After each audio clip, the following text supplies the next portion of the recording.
Week 11 in the National Football League. Dexter Reed, World of Matchups. On the other side, Spencer the Wiz, Blue Milk Boys Gaming, breaking down Week 11. The Dallas Cowboys, coming off a tough loss to the hands of the Green Bay Packers, head to Minnesota to take on the Purple People Leaders and the Minnesota Vikings, who came off a breathtaking win in Buffalo, which was probably, in my mind, game of the week. So last week, Spence, you said it.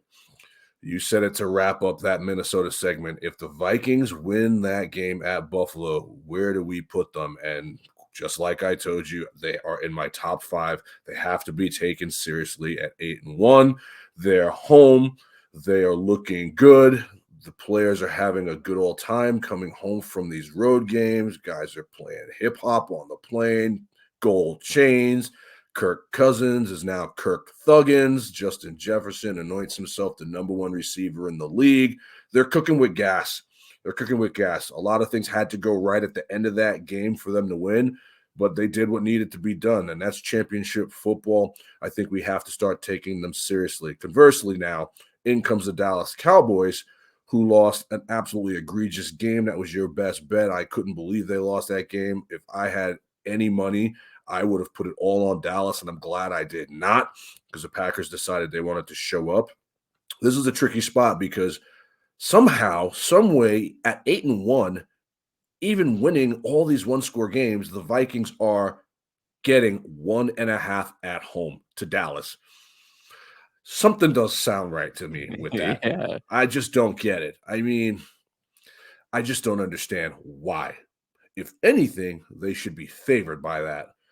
They're healthy.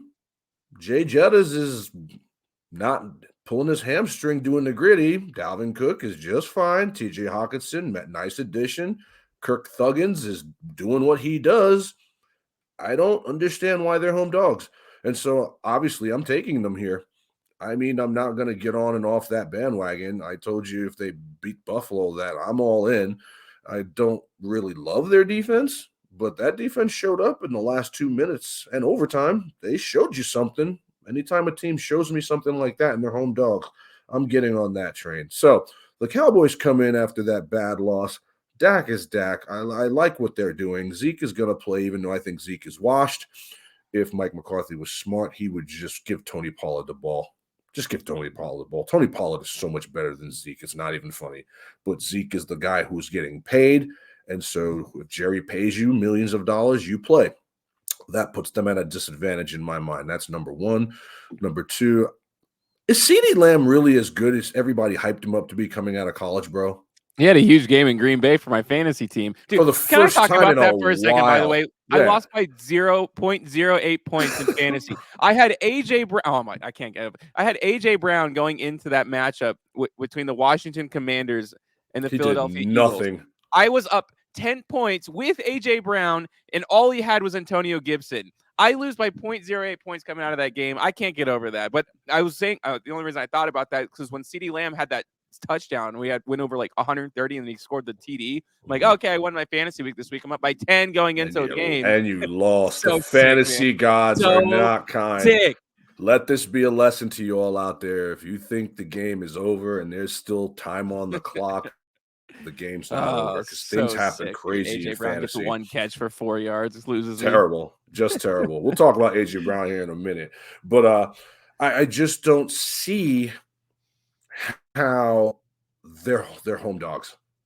I mean, such a lack of respect.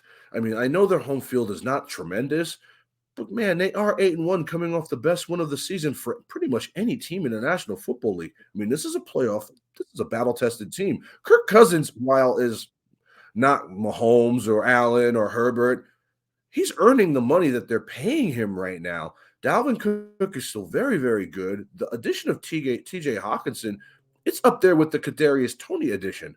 That's a really good addition. If their defense can hold up in this game, I don't see why they're not going to win this game. If you're going to give me 1.5 points, I'm taking it. Now, is the Micah Parsons factor, is it really that great? I mean, this is like Lawrence Taylor style.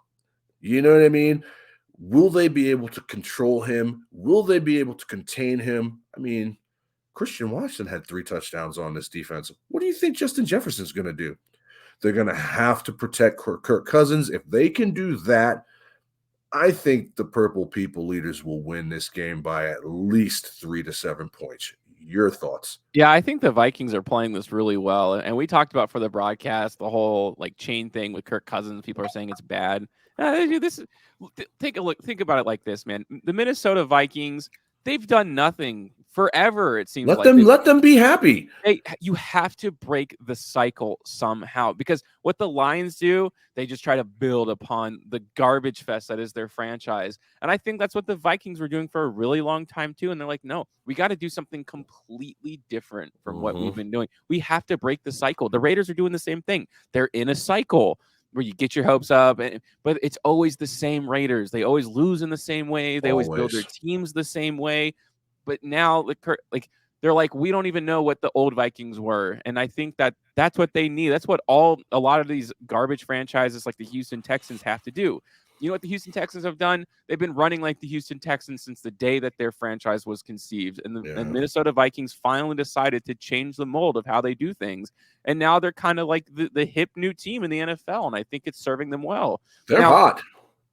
You can tip it too far the other way, like, and say, oh, they act like they already won the Super Bowl. And we don't even act like, first of all, we don't know what's going on in their actual locker room. You just see what they show you on TikTok. They're having fun. But I bet you when it's time to get serious, they sit down and they get serious. And I think that's all you got to do. Now, if you're goofing off leading up to the game, but I don't think that's what's happening, because what they do when they go into every week, they execute. That is an executing football team, despite bad picks from some Kirk Cousins every once in a while. The guy's a gunslinger, but his team picks up the pace for him. They're behind him. So when he gets that interception, the whole crowd isn't booing the guy. And it's all of those things make a difference in a franchise. And I don't think people think about the game in terms of numbers and all this kind of garbage. It's not all just numbers, man.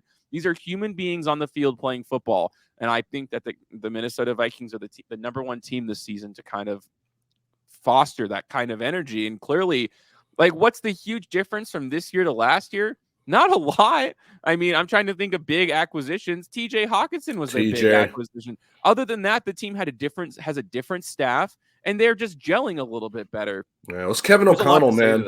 Yeah, it's Kevin O'Connell. I mean, you bring that Rams, method of offensive throwing the ball all over the place to Minnesota, where you actually have the pieces that can do that. I mean, Justin Jefferson is all world. Kirk Cousins, like you just said, is a gunslinger. It's gonna work. The key to their wins have been their defense has held up. I mean, these are all one-score games. I think every one of their 8 wins has been a one-score game. Yeah. That says a lot about the mettle of their team and the backbone of their team. I mean, Harrison Smith, Danielle Hunter, they're decent players. You know what I mean? They're not bad players. And so they're really getting all the juice out of the orange. They're squeezing everything out of this team. And I tell you, unless Dak is as good as Cowboy fans think he is here, he's going to have to win this game. Yeah, the running game cannot win this game. Dak is going to have to throw to win this game. He hasn't been electric in it since his return. I just haven't seen it from Dak, and I like Dak. I'm not shitting on Dak. You know what I mean? I like Dak a lot, actually. I just don't think he's as good as everyone thinks he is. And quite frankly, you saw it Sunday. I mean, you're clearly a better team than the Packers. And I know it's cold, and I know the home field, but what do you think it's going to be this week in Minnesota? What do you think it's going to be like in the playoffs? It's not going to be balmy, you know what I mean? Dome teams never excite me, ever. Has a dome team ever won the Super Bowl? You know what I mean? That's I'm sure there's been a few. Somebody find that answer for me. That's your homework this week. Oh, well, the Saints. There you go. I got one for you. The Saints won a Super Bowl. The Saints. There you go. But I mean, it happened often. You know what I mean? Yeah. It doesn't happen. It doesn't happen often at all. That's funny. It's true though, man. Hey, man, you take the elements out of the game. It's not the game.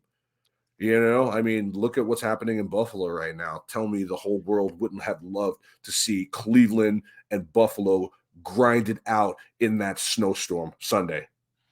That would have been football. That is football. You know what I mean? And so the elements matter. I don't think we're looking for too much bad weather in Minnesota, but it's going to be the same thing that it was in Green Bay this week. I'm going to take those points. I know it's 1.5. I don't care what anyone says. These players, they read the bulletin board material. They know the spreads. They know all that. And I just think, I mean, we're not even talking about a guy like Adam Thielen, who, because they're gonna drape Justin Jefferson. Thielen's still competent. He's still a good player. A guy like Alexander Madison spelling Dalvin Cook.